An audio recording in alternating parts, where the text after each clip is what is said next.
Hey, what's up, you guys? It's the Sweet Tea Show. I'm back to talk about Love and Hip Hop Miami, Season 3, Episode 5. So let's go ahead and get into it.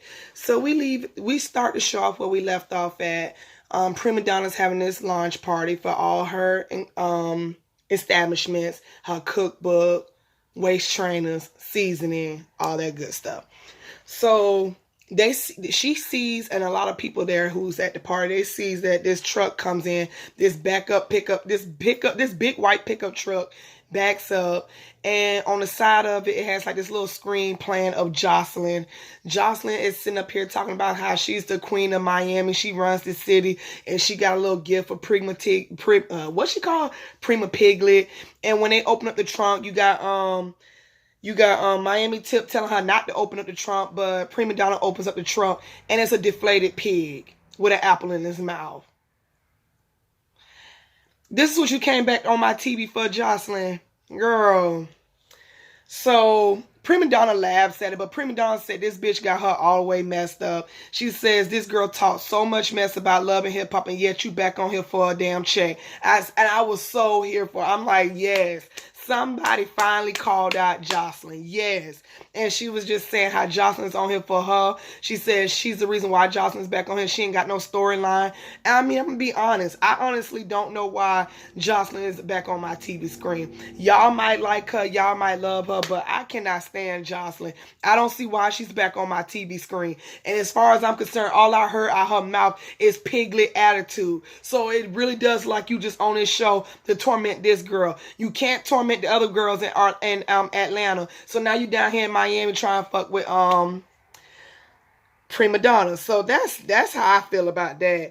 And I wouldn't be mad if Prima Donna try to give you the business. I feel like Jocelyn knows who to try. She seen what happened with her and Tommy. So I feel like now you try and find somebody you think is weak and ain't gonna do nothing to you. But I honestly think Prima Donna will give her the run for the money. But I really don't want them to fight. But I do want to know what their beef is. I really want to know what the issue is. Because if it's all about Prima Donna calling you a cocaine, everybody that called you that. That's what you put out there. That's what you are. So I don't understand what's the issue. Moving on from that, we get this scene with Trina, Joy, and Bobby. I don't know what the hell Bobby did to his face. It looked all... Bobby, you shouldn't have got that stuff in your face. I'm so tired of y'all messing with y'all face and bodies and don't have to be wrong with them. You look fine the way you are, and now you look a mess because you put that stuff in your face. Well, I hope his face don't explode, because that's what it was giving me. It was giving me like he got stung by a bee and some pus is about to come out. He also let us know that he's wearing a turtleneck because he got hickeys under his neck. He asked Joy, is Joy still married? Joy says yes. I mean, what kind of question is that? Did you really think Trick Daddy for divorce? So, especially now he told Joy that he's still in love with her and he wants a woman like her. So Joy lets them know that. She says she feels bad about the whole Nikki Natural thing and Briscoe. She knows that they didn't screw each other. She misinterpreted. So she also lets Trina know, look, I reached out to Nikki Natural. We had sat down and had a talk, and she really, really humbled herself, and she really wants to have this sit down with Trina. She actually wants to go to the boot camp that Trina's trying to get these girls for this tour. Trina says she's stressed out, and she don't know if she's going to really give Nikki Natural a chance. She said, nah, ain't no chance. I don't know if I give her a chance to redeem herself. Trina, you're stressed out because this tour is not going to happen. Nobody's checking for these girls. These girls... I'm not checking for these ratchet girls. As far as I'm concerned, we already got two ratchet rap. As far as I'm concerned, we already got 3 women ratchet rappers, and that's Nicki Minaj. Not Nicki Minaj. Sorry, what's her name? Cardi B and the City Girls. We don't need to add more of these ratchet ass hoes on our radio. Okay, I'm gonna be honest. We do not need to add them. So. Moving on from that scene, we get this scene with Trick walking into the studio.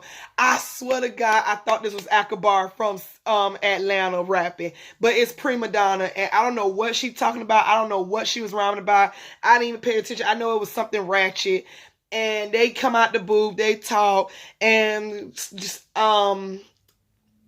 Trick brings up the whole fact that was messy at her party the other night. He said he didn't even know there was beef between her and Jocelyn. First of all, Trick, you did know that because 2 episodes ago, when she sat down with you, Jocelyn sat down with you and Trina, she told y'all that she thought Prima Donna was a pig. She said she did not like her. So unless you was in La La Land, I don't understand how you did not hear Jocelyn say she did not like her. Yeah, we don't know what the problem is, but she definitely said she did not like her.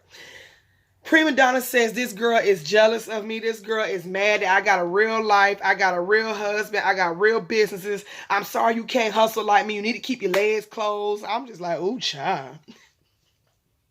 Prima Donna be going off. I couldn't even keep up what she was saying, but it was funny to me. It was funny. This next scene we get Hood Brat. She's in the store with her boyfriend. I ain't pay attention to her boyfriend name, but I did pay attention to the fact she said she's trying to hustle hard. And how she's going to the Trina boot camp, and how she wants to like get out the big. She wants to get out the hood. She says that her nephew and niece is living in the hood that she was brought up in, and she doesn't want to fail her sister at the end of the day. Y'all already know her sister commits suicide. And she was like, she made a promise to her sister she's going to take care of her. Now, right now, the kids are with their older sister, who also got 2 kids of her own, and trying to raise the sister that passed away kids. So Hood Brat's trying to really go hard and make it out the ghetto for her kids, her niece and nephew. She also lets us know her niece and nephew her name is King and Queen. I think that's cute, though. I think that's cute that people name their kids such royalty names, but it's just unfortunate, like, they grow up to be the opposite of what their names are. I hope that's not the kids, though, but they were very cute kids, and with names like that, yeah, they definitely need to be out the hood. So I hope Hood Brat do get herself situated and make it big or whatever. I'm not going to knock nobody hustle. So, maybe she could be the next Cash Doll. Maybe she could be the next City Girls. You never know. Maybe she could do a song with Cardi B. Only time will tell. But if you keep on being in this buffoonery, girl, I don't know what to say for you. Moving on from that, we get this scene. Oh, and I meant to tell y'all, Joy did tell Trina and Bobby she wants to hook Trick Daddy up with somebody just so he can get off her back. So later on, we see Joy and her friend Caroline. Caroline is somebody she goes to church with, and she invites Trick Daddy on a blind date. Trick Daddy already walked in there with an attitude, but the mess was funny. Trick Daddy, who the hell are you? And she's like, I'm her friend. And he was like, no, you not. You ain't Joy friend. Joy said, because you know all my friends, right?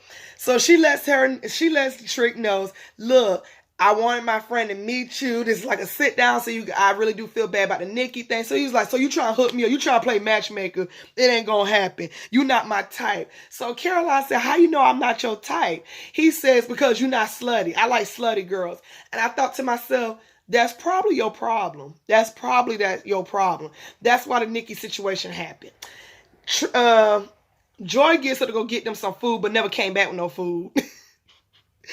Meanwhile, these two go back and forth. So Caroline says, let me tell you something about me. I can cook. You might not even know I'm your type. How you gonna sit up there and say you don't know if I'm your type or not? When he told her she was slutty, he likes slutty girls. She was like, I know how to cook. I know how to fry chicken. He said, I don't care about none of that. She was like, I've been to your restaurant. The chicken was good, but them greens need help. Oh, Lord.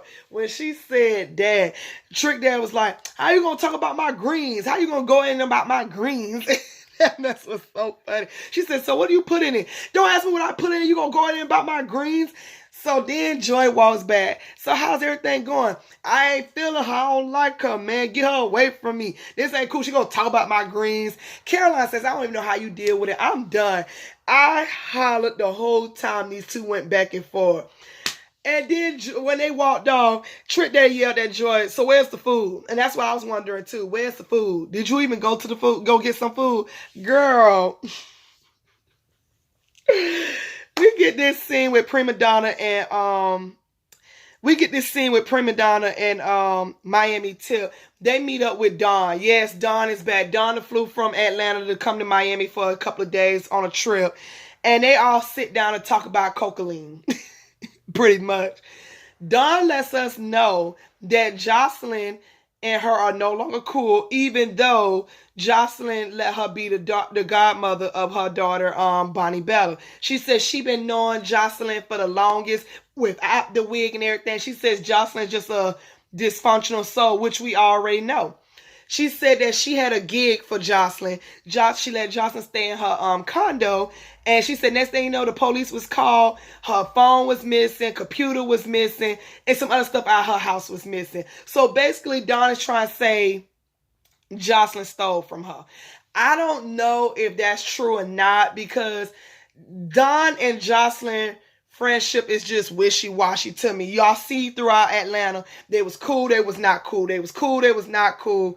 And I remember at one point when they was still together, Stevie J and Jocelyn, Stevie J said, I don't know if you could trust Dawn. And she was like, oh, we passed that and all that stuff. So I don't know. Both of them just seem wishy-washy. But Dawn said she stole out of her house and she started to cry. And Prima Donna over here to my son, that's what she is. She's a Puerto Rican peasant. And she just miserable. Then you got Miami Tip, who I didn't even know knew Jocelyn, but she said she knew Jocelyn since she was 13 years old. She never said what her beef with her was or why she don't like Jocelyn, but she got her own little reason. So I'm guessing they must have stripped together, but I don't know if Miami Tip was stripping at the age 13. So moving on from that, we get this scene with Sukihana, and what's her friend name? Chameleon. Sukihana is doing a music video. It's ratchet as hell. They shooting it all through the ghetto. She meet up with Chameleon, and they talk about how Nicki Natural has stole her phone. And then on top of that, I got so tired of them saying the word period. You cute boo, period. Oh, where you get that pickle from? In the store, period. Oh, you going to Trina boot camp thing, period. Oh, I hope that she don't make us sweat because my lace front costs $5,000, period. When she said that, I was like, your wig cost $5,000? Girl, that wig didn't even look like it costed $5. But, I mean, I said it didn't look like it costed $5. I'm lame not for that. But it didn't even look like it costed under $50. Like, I guess, girl, I don't believe that shit costed $5,000, me personally. Then they friend Hood Brat walked in. And they just all collab how they don't like this girl. She gonna keep the same energy. She gonna fight Nicki. She gonna give her that pressure because she stole her phone and she made her miss bookings. And then she's a mother of 3. How she supposed to stay in contact with her kids? So Chameleon asked her, how you know she stole your phone? She said, because I asked security to pull the footage and I saw this regular asshole steal my phone. So when I see her, it's on site. And I was like, oh God, these girls is just too much. Keep in mind, she's talking with that pickle in her hand. I'm just like so grossed out. I never been one of those kids that like the pickles, hot sausage. I don't like none of that shit. Like, no. Call me crazy. I know y'all gonna be like, what the hell did you eat at the candy lady house? Candy. Frozen cups. Moving on from that, we get this last scene with Trina and Joy. They here for the boot camp. So Trina and Joy is there. And we see Nicki Natural walked in. Nicki walked in already with this attitude. She's still better to be there. She sits up here to my son. Y'all better be grateful I'm here. Joy says, this girl about to run up my blood pressure. Let's go to the bathroom. I don't think Joy and Trina had to go to the bathroom. I think they didn't want to go to the bathroom and go gossip about Nicki. In walks in Sukihana with these knots. She got the real hair out today, baby. No wig, no nowhere. So she said in the confession she tried to talk to this girl, but she really want to throw hands if it has to go throw hands. So at that point, she sits down. Sukihana sits down. She said, why'd you steal my phone? But when she says that, she takes off her shoes. So Nicki Natural says, oh, you took off your shoes. Okay, let me take off my shoes too, or whatever the case may be. Then she sits up here, no ho, I'm taking off my shoes because I got sprained ankle and I'm in heels. Then they go back and forth, why you stole my phone, why you stole my phone. I don't know who hit who first, but I know at one point Sukihana was trying to tell the producers, I'm trying to talk to the hoe, but she over here trying to fight. I'm trying to talk to the hoe. She got her back turned, so she's not really scared of Nicki Natural, but it just go back and forth. I don't know who hit who first, but I know Hood Brat walked in. Keep in mind, Hood Brat sits up here and says in her confessional, she got her own bone to pick with Nikki Natural. Nikki Natural tried her because she tried to reach out to Nikki Natural. Nikki Natural said, you a fake asshole for going back telling the girls what I said and all this type of stuff. She tried to bully her on social media. So now Hood Brat got her own beef with her now. So Hood Brat walk in with this pink ass wig, wondering what's going on or whatever. And it's just a whole bunch of cursing. I think Nikki hit Sukihana first with the shoe, but it's a scuffle. I did see that Hood Brat try to jump in. I'm like, I don't like that jumping. Y'all both don't need to be trying to fight this girl. It should be a one-on-one fight. So I don't know what happened because security is right there. It's just too much. Chameleon walked in. Trina and Joy walked in. They all trying to figure out what's going on. Sukihana just yelling, this hoe stole my phone. This hoe stole my phone. No, she made me miss bookings. I'm a mother. She stole my phone. At this point, nobody fights nobody, but they still try and jump. And then Nikki is back there laughing. Security is holding her. Sukihana tried throwing rocks at her. She missed. Sukihana was not playing. She threw rocks at this girl. I'm like, damn. And it goes off from there. But Trina yells, there's not going to be no boot camp. There's not going to be no boot camp. And I'm just sitting up here. Trina, there was never going to be no boot camp. There was never going to be no tour. Nobody was checking for these whores. Just you. I also forgot to mention Amara. I guess I'm going to talk about how annoying Amara was. Amara sits down with her mother in the kitchen, telling her how Julian is not working out for her. She lets her know that it's too much. People are saying this about him, and him and MJ is getting into it. Mama started telling her in Spanish, MJ doesn't need to be part of the conversation. You and Julian been knowing each other for months. I mean, years or whatever the case may be. You only knew MJ for months. You need to have a sit down with him. She tells her mother how he's going to take away her masters if she departs with him for letting him be her manager. And her mom just trying to tell you need to talk to him one-on-one. Later on, we see that Amara did not do that. She brings MJ with her for the sit down. I did like Amara outfit in this scene though. And it just starts off crazy. Julian does not answer the question. She says, when I met up with the lawyer, he told me if I depart with you, you're going to collect all my masters. Why would you do that? I thought we was friends. He sits up here, you're going by what everybody says. I never backstabbed you, this and that. Keep in mind, they're going back and forth. Amara act like she cannot speak for herself, think for herself, can't do nothing for herself. But then in the confessional, she talking about she want everybody to be quiet, let her talk for herself. Then that's what you need to do. MJ was quiet for the longest, but then he was like, I wish you go ahead and say what the real issue is. So Julian talking about what is the real issue. He was like, let's talk about how you was let's talk about what happened in LA, how you fell in her bed. Amara sitting up here like this. He talking about something, they was at an event where he had too much to drink. He fell. He didn't realize it was her bed. He just fell in the bed. MJ said, we men, we're not just going to fall no coochie. Julian says, if I want to sleep with her, I would have slept with her. She clearly got up into another bed. Why would you tell him that? Then she sits up here telling my son, he wasn't supposed to say nothing and whatever. And I'm just like, well, first of all, he's a man. Any man's going to get mad if another man falls in his woman's bed and try to do something to them. It don't look right, Amara. Use some kind of common sense. I know you got him. Then she sits up here telling my son, well, you should never said anything. And then that's when MJ sits up here telling my son, if it was the vice versa, you would have felt some type of way too, my nigga. Then he sits up here telling my son, no, if my woman told me to be quiet, I would have been quiet. He said, well, I didn't. And they just go back and forth. Then next thing you know, Amara sits up here talking about something. I'm going to have to depart ways. I can't have you as my manager no more. Julian says, all right, then that's fine, and walks off. But he literally looked like he was about to cry. He looked like he was just upset he was done. MJ picks up Amara and said, let's go, baby. It's too much negative energy. And they walk off. I was like, okay. So that was Love and Hip Hop Miami. Y'all tell me what y'all think. Thank you again for those who watch my show and clicking. Yeah, y'all click this video and watch it. Thank you guys for joining in on it. I definitely appreciate my little bitty fans. I say little bit because I know it's not that many people who watch it, but I definitely appreciate. So you guys already know what to do. Like, comment, and subscribe, and share if you care. And also leave a comment. I read my little bitty comments. Thank you. Good night. I will be doing Love and Hip Hop New York tomorrow when I watch it. I just finished watching Miami today. As you guys can see, I'm in my PJs. I took a shower, got the hair wrapped up or whatever.